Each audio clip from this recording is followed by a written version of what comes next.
Patek Philippe is the last independent family-owned Genevan watch manufacturer.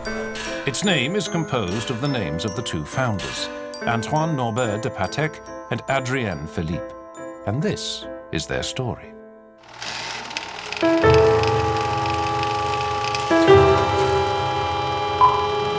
Patek is born on June 6, 1812 in Piaski, a small town in eastern Poland. He is christened Antoine Patek.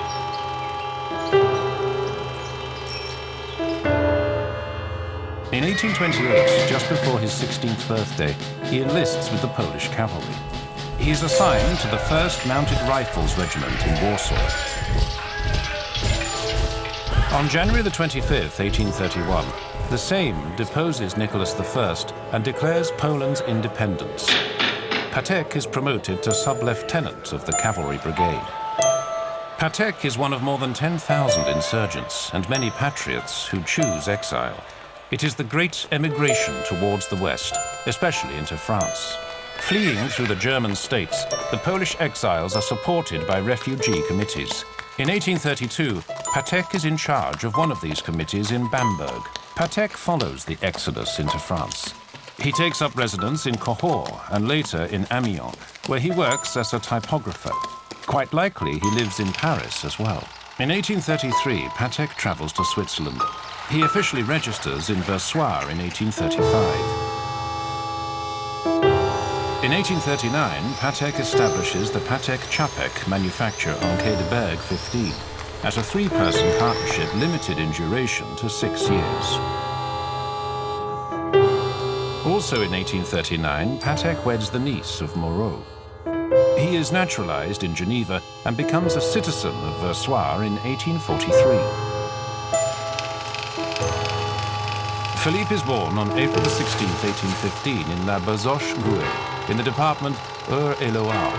He notes, a town with 2,400 souls, of whom at least half live in the countryside within a radius of an hour on foot. The father, Monsieur Philippe, a trained and skilled watchmaker, teaches his son the elements on which a sound professional education is based. After completion of his apprenticeship, Philippe asks his father for permission to embark on a Tour de France to improve his occupational outlook. Aged 18 and a half, Philippe leaves his family. Nothing is known about the duration and stations of Philippe's journeyman years, except that he never arrives at Besançon, his original destination, and instead stays in Le Havre for 3 years. Destiny lures Philippe abroad for the first time in 1836. He accepts a job in London. Endowed with experience, Philippe returns to France in 1839 and settles in Versailles, together with a young Swiss with whom he had previously worked in London. The demand for high-quality timepieces is disappointing. Sluggish business encourages Philippe's quest for a truly innovative idea. A royal court watchmaker suggests it would be good to develop a watch without a winding key. That would be a ray of hope. Philippe starts working on the project right away and soon invents a simple and reliable mechanism for which he submits a patent application. In 1844, he presents his winding system at the Paris Industrial Exposition, but it doesn't achieve the breakthrough he had hoped for. In 1863, he publishes his main treatise, Watches with Keyless Works. In 1839, Patek partners with watchmaker Francois Chapek for 6 years. Apparently, this joint venture doesn't fulfill Patek's ambitious expectations.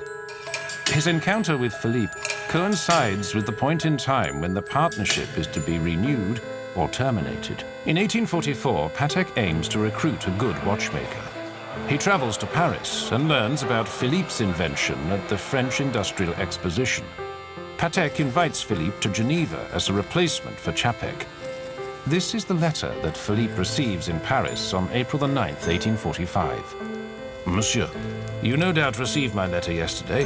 Until my previous partner has coped with his new situation, he should be convinced that I am associating myself with one of the most venerable and respected establishments in Paris. No one in Geneva should know who you are. So, for the coachman, You are Monsieur Adrien.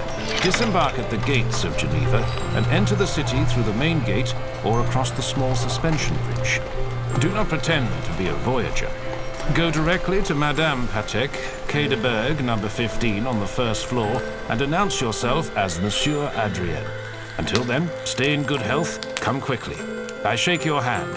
Signed, Patek.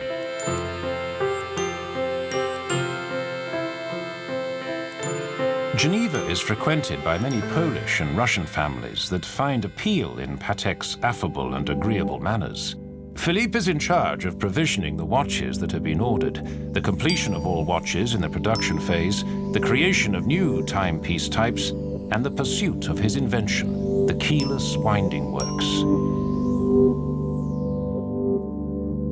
Philippe had always dreamt of participating in the establishment of a manufacturing operation based on the principle of identical parts and assembly in batches, using techniques he had learned in Paris.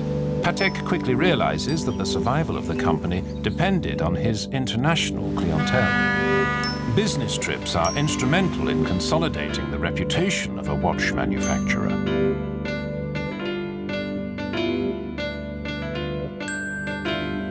In 1851, Patek and Philippe go to London separately to attend the great exhibition of the works of industry of all nations.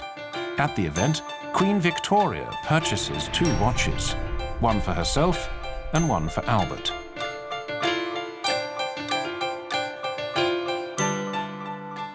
At that time, traveling was risky and uncomfortable.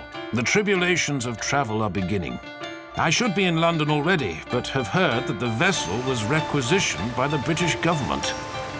Instead of 10 days, we were en route for 14 days, and the weather was terrible. I suffered.